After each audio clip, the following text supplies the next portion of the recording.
Lamp છે એના phase ને ન્યુટ્રલ મળ્યા ત્યારે લેમ્પ ચાલુ. હવે શું થયું?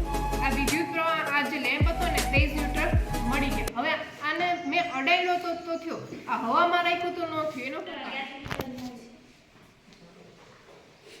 આપણે કેવી રીતે વાયરિંગ કરી શકીએ? આપણે એવડમ ભણવામાં આવતું હોય તો આપણને ખબર ન પડે. પ્રેક્ટિકલી કરીએ ખબર પડે કયા છે ક્યાં હોય, ક્યાંથી વિદ્યુત પ્રવાહ પસાર થાય છે. અર્થિંગનો કરંટ અહીં સુધી તો પહોંચી ગયો. એનું આપણે અહીં સુધી કર્યું તો એનો શું થાય ફાયદો? કે જે વધારાનો કરંટ છે અર્થ થઈ ગયો. વધારાનો કરંટ અર્થ થઈ ગયો તો શું થયું? આપણી જે ઉપકરણની બોડી છે એ ડેમેજ નહીં થાય, એને નુકસાન નહીં થાય. દૂર જ રાખ્યા છે તોય કેમ થયું? કારણ કે પાણીમાં પણ વિદ્યુત મળે. હા, પાણી પણ વિદ્યુતનું ફ્લો છે કે પાણી અંદરનો કરંટ છે એ પાણીમાંથી પસાર થઈને જશે. આ બાજુ આ મીઠું ને હવે આમાં છે ને આ મેં પાણીમાં રાખ્યો ને, બરાબર, થોડો લેમ્પ થયો અને મીઠું નાખ્યું, ફૂલ થયો.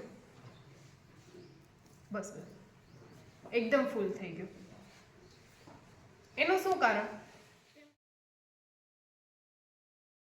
કેટલા ઓછા આવે છે કે શું છે તો શું થાય? આ મલ્ટીમીટર હોય છે.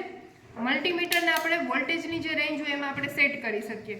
પછી શું કરવાનું કે જ્યાં આપણો ફેઝ ને ન્યુટ્રલ આવતો હોય ત્યાં એને રાખવાના. અહીંયા અમારે આ જે સ્વિચ છે એના પ્લગમાં આપણે બે ફેઝ ને ન્યુટ્રલ આવશે. હવે અહીંયા હું રાખીશ એટલે આમાં શું થશે કે કેટલા વોલ્ટેજ આવે છે ને એ માપન થશે.